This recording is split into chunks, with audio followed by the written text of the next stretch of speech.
आज हम एक बहुत ही जरूरी सूचना पर बात करने वाले हैं जो सरकार की तरफ से आई है। ये सूचना है नए अनिवार्य करों के बारे में।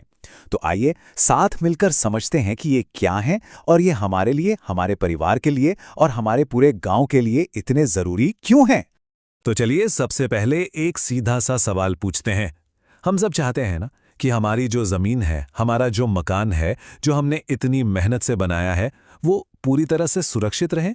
यकीनन हम सब यही चाहते हैं और आज की हमारी ये पूरी बातचीत इसी सुरक्षा के इर्द गिर्द घूमने वाली है।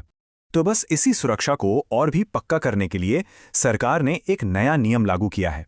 इसके तहत अब पंचायत में कुछ टैक्स यानी कि कर देना अनिवार्य हो गया है। मतलब अब ये हम सबको देना ही होगा। और हाँ, ये कोई पंचायत की अपनी तरफ से बनाई गई बात नहीं है। ये एक जरूरी सूचना है जो सीधे मध्य प्रदेश शासन के निर्देशों पर आधारित है। इसीलिए ये बहुत जरूरी है कि इसकी पूरी और सही जानकारी आप सब तक पहुंचे। तो ये अनिवार्य कर आखिर है क्या? देखिए, ये मध्य प्रदेश शासन के पंचायती राज अधिनियम 1993-94 की धारा 77(1)(2) के तहत लागू किया गया है। आसान भाषा में समझें तो ये अप्रैल 2023 से लागू एक जरूरी भुगतान है। एक ऐसा भुगतान जो अब कानूनी तौर पर जरूरी है ताकि हमारा गांव भी आगे बढ़े और हमारी संपत्ति भी एकदम सुरक्षित रहे। अच्छा, तो अब सवाल ये उठता है कि ये जो नए अनिवार्य कर हैं, ये हैं कौन कौन से? तो सरकार ने मुख्य रूप से 3 तरह के करों को जरूरी किया है। चलिए एक एक करके इनको समझते हैं। तो ये 3 कर हैं। सबसे पहला है संपत्ति कर, जो हमारी जमीन और हमारे घर पर लगेगा। दूसरा है भवन निर्माण अनुमति कर। ये तब देना होगा जब कोई भी नया कंस्ट्रक्शन, मतलब नया घर या दुकान बनाते हैं। और तीसरा है स्वच्छता कर, जिसका पैसा सीधे गांव की साफ सफाई, नालियों की मरम्मत और कूड़ा कचरा उठाने के काम में इस्तेमाल होगा। चलिए अब आते हैं सबसे जरूरी सवाल पर कि भाई ये टैक्स देने से हमें क्या मिलेगा, हमारा क्या फायदा होगा। तो मैं आपको बता दूं, ये सिर्फ एक जिम्मेदारी नहीं है, इसके बहुत सीधे और बड़े फायदे हैं जो हमें व्यक्तिगत रूप से भी मिलेंगे और हमारे पूरे गांव को भी। जानते हैं कितने? 1 या 2 नहीं, बल्कि पूरे 8 बड़े बड़े फायदे हैं इस टैक्स को चुकाने के।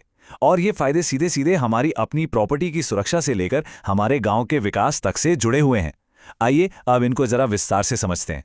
तो सबसे पहला और सबसे बड़ा फायदा क्या है? हमारी अपनी संपत्ति की सुरक्षा। जब हम ये टैक्स देते हैं ना, तो हमारी जमीन और मकान का जो रिकॉर्ड है वो सरकारी कागजों में और भी ज्यादा मजबूत हो जाता है। आप सोचिए, कल को अगर जमीन को लेकर कोई भी विवाद खड़ा होता है तो ये जो टैक्स की रसीद आपके हाथ में होगी, ये एक मजबूत सबूत का काम करेगी। और हाँ, जिन लोगों को प्रधानमंत्री स्वामित्व योजना का पट्टा मिला है, उनके लिए तो ये और भी जरूरी है।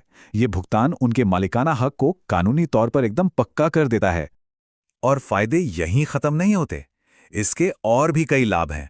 जैसे अगर आपके पास टैक्स की रसीद है तो बैंक से लोन लेना, चाहे वो बच्चों की पढ़ाई के लिए हो या खेती किसानी के लिए, बहुत आसान हो जाता है।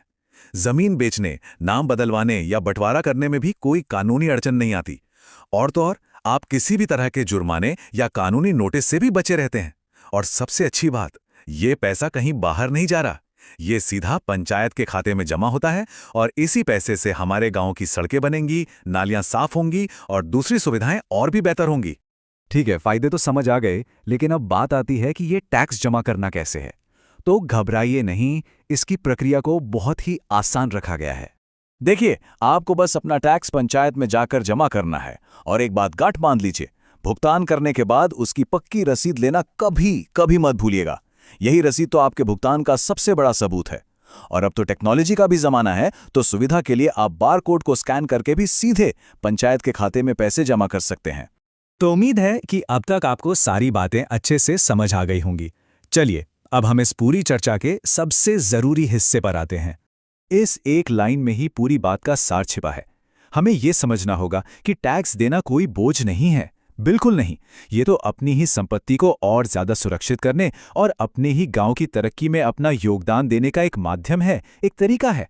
अगर हम सब इस सोच के साथ अपनी ये जिम्मेदारी निभाएंगे तो देखिएगा ये कितना आसान लगेगा। फिर भी अगर आपके मन में कोई भी सवाल है, कोई शंका है या कुछ और जानना चाहते हैं, तो आप बिना किसी झिझक के सीधे ग्राम पंचायत सचिव श्री रामपुसाम से संपर्क कर जानकारी प्राप्त कर सकते हैं।